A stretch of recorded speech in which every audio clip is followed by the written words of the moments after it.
Hello friends, welcome back to my YouTube channel. दोस्तों, इससे पहले मैंने एक वीडियो बनाया हुआ था कि रेलवे ग्रुप डी के एग्जाम के लिए आप मैथ को किस प्रकार से प्रिपेयर करें। तो उसमें कुछ लोगों का डाउट आ रहा था, तो उन डाउट को मैं जल्दी से क्लियर कर देता हूं। हालांकि वीडियो ज्यादा लंबा नहीं होगा, तो आप इस वीडियो को बिना स्किप किए हुए देख सकते हैं। तो उसमें ये कुछ लोग ये पूछ रहे थे कि जो हम प्रैक्टिस करें क्वेश्चनों की, वो हम प्रैक्टिस कहाँ से करें। तो प्रैक्टिस के लिए मैं आपको बता दूं कि आप मैथ की कोई सी भी प्रीवियस ईयर की बुक ले सकते हैं। प्रीवियस ईयर की आप वो बुक लेंगे जिसमें आपके मैथ के आरआरबी जो रेलवे रिलेटेड क्वेश्चन होंगे उसके क्वेश्चन लेंगे। आप एसएससी बैंक के क्वेश्चन लेने की अभी आपको कोई आवश्यकता नहीं है। और जो आपने रेलवे की कोई बुक ले ली, एग्जांपल के लिए आपने यूथ की कोई बुक ले ली या फिर करंट पब्लिकेशन की, या फिर बहुत सारे पब्लिकेशन आते हैं, आप किसी की भी बुक ले लेंगे, सब में सेम ही कंटेंट रहता है, सब में प्रीवियस ईयर ही क्वेश्चन रहते हैं। तो एक तो आती है टाइप वाइज क्वेश्चन, मतलब कि चैप्टर वाइज क्वेश्चन रहते हैं, तो आप वो वाली भी बुक ले सकते हैं। और एक में मॉक की फॉर्म में रहते हैं, तो वो भी ले सकते हैं। हालांकि जो आप चैप्टर वाइज लेंगे बुक, वो ज्यादा बेनिफिशियल है। तो आपने एक चैप्टर वाइज बुक ले ली, एग्जाम्पल के लिए अगर आपने यूथ की बुक ले ली, तो यूथ की बुक में आप क्या करेंगे कि आपके जो क्वेश्चन दिए हुए हैं, तो उसमें देखिए सारे रेलवे के सारे क्वेश्चन होंगे। जैसे एनटीपीसी के होंगे, एनटीपीसी ग्रेजुएट लेवल के, एनटीपीसी अंडर ग्रेजुएट के, फिर आरपीएफ के, आरपीएफ कांस्टेबल के, आरपीएफ एसआई के, आरआरबी एएलपी के, लोको पायलट के, और ग्रुप डी के तो ऑब्वियसली होंगे ही। तो आप इतने सारे क्वेश्चन होंगे, तो आप सबसे पहले क्या करिए, तो अब जो आपके ग्रुप डी के, क्योंकि उसमें क्वेश्चन के बाद में लिखा रहता है, हालांकि आपके पास बुक होगी पहले से भी बहुत लोगों के पास, तो आपको पता होगा कि उसमें बाद में लिखा रहता है कि कौन से एग्जाम में ये क्वेश्चन आया हुआ था। तो आप सबसे पहले क्या टारगेट करिए कि आप ग्रुप डी के एग्जाम को टारगेट करिए। जो ग्रुप डी एग्जाम के क्वेश्चन है उनको टारगेट करिए।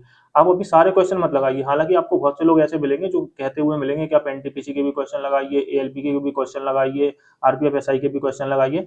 तो वो बात अपनी जगह बिल्कुल सही है, लेकिन सबसे पहले आपको क्या करना है कि आपको ग्रुप डी एग्जाम के जितने भी क्वेश्चन है, आपको सबसे पहले उनको टैकल करना है। जब आप उन क्वेश्चनों को एक बार दो बार रिवाइज कर लें, एक बार से कोई काम नहीं होगा।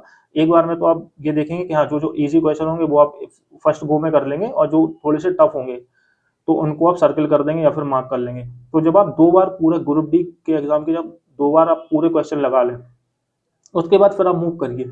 उसके बाद भी फिर आप किस पे मूव करेंगे, फिर आप एएलपी के क्वेश्चन लगाइए। तो एएलपी के क्वेश्चन लगाने के बाद फिर आप एनटीपीसी पे आइए। पहले से नहीं है, ऐसा नहीं है कि आप पता चला जो भी आपके सामने क्वेश्चन आ रहा है, एनटीपीसी का भी लगा रहे हैं, ग्रुप डी का भी लगा रहे हैं, एएलपी का भी लगा रहे हैं, वो आप क्वेश्चन लगा सकते हैं, वो भी कोई दिक्कत नहीं है अगर आपके पास टाइम है। अगर आप दिन के 150 से 200 क्वेश्चन लगाते हैं तो आप सारे क्वेश्चन लगा सकते हैं। लेकिन आप दिन के 40, 50, 60, 70 ही क्वेश्चन लगा रहे हैं, तो उसमें भी फिर अगर आप सारे क्वेश्चन लगाएंगे तो फिर आपको इतना ज्यादा आउटपुट नहीं मिलेगा। हालांकि सिलेबस तो सेम रहता है। अब सिलेबस तो सेम रहता है तो इसका मतलब ये थोड़ी ना कि हम एसएससी के क्वेश्चन लगाने लगेंगे, क्योंकि परसेंटेज तो ग्रुप डी में भी आता है, परसेंटेज एनटीपीसी में भी आता है, और परसेंटेज का चैप्टर एसएससी में भी आता है, इवन बैंक में भी आता है। तो लेकिन जो जो ट्रेंड होता है क्वेश्चन पूछने का, वो हर एग्जाम का अलग अलग होता है। अगर आप ग्रुप डी का एग्जाम दे रहे हैं तो उसका ट्रेंड अलग होगा, आरपीएफ एसआई का देंगे तो उसका थोड़ा सा ट्रेंड अलग होगा। हालांकि अगर आपने एक बार तैयारी अच्छे से कर रखी है और आपने कॉन्सेप्ट सीख रखे हैं, तो आपको क्वेश्चन टैकल करने में ज्यादा दिक्कत नहीं आएगी। क्योंकि रेलवे का आप कोई सा भी एग्जाम देंगे तो मैथ इतनी ज्यादा हाई लेवल की नहीं आएगी। लेकिन अभी आप थोड़े से बिगनर होंगे, आपने एक आध बार सिलेबस करके एक आध बार ही रिवाइज किया होगा, तो आप काहे को इतनी ज्यादा टेंशन ले रहे हो कि आप ग्रुप डी के एनटीपीसी के भी लगा रहे हो और सारे लगा रहे हो, ग्रुप डी के आपके बच जा रहे हैं बल्कि क्वेश्चन। तो सबसे पहले तो आप ये करिए ना कि ग्रुप डी के क्वेश्चन लगा लीजिए, क्योंकि वही आपको बेनिफिशियल देंगे।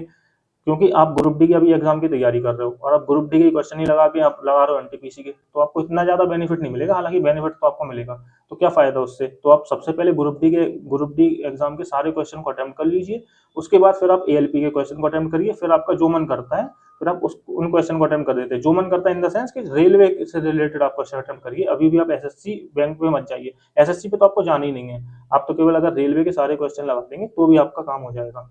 100% काम हो जाएगा आपका। 25 में से आप 23-24 क्वेश्चन आसानी से कर लेंगे, क्योंकि मैंने भी full out of full score किया हुआ है मैथ में और रीजनिंग में, तो इसलिए मुझे पता है कि इतना ज्यादा कोई लेवल टफ नहीं होता है। तो आप आसानी से उसको टैकल कर सकते हैं। लेकिन आप क्या करिए, सबसे पहले ग्रुप डी के एग्जाम के क्वेश्चन लगाइए, फिर उसके बाद फिर आप दूसरे एग्जाम के क्वेश्चन लगाइए, वो भी रेलवे से रिलेटेड ही। अगर आप इतना भी कर लेते हैं तो आपका आसानी से पूरा सिलेबस कंप्लीट हो जाएगा रेलवे का। अगर आपको ये वीडियो हेल्पफुल लगती है तो आप इस वीडियो को लाइक कर सकते हैं और मेरे चैनल को सब्सक्राइब कर सकते हैं। और अगर आपका कोई भी डाउट रहता है तो आप इस वीडियो के कमेंट बॉक्स में पूछ लेंगे, तो मैं आपको रिप्लाई कर दूंगा।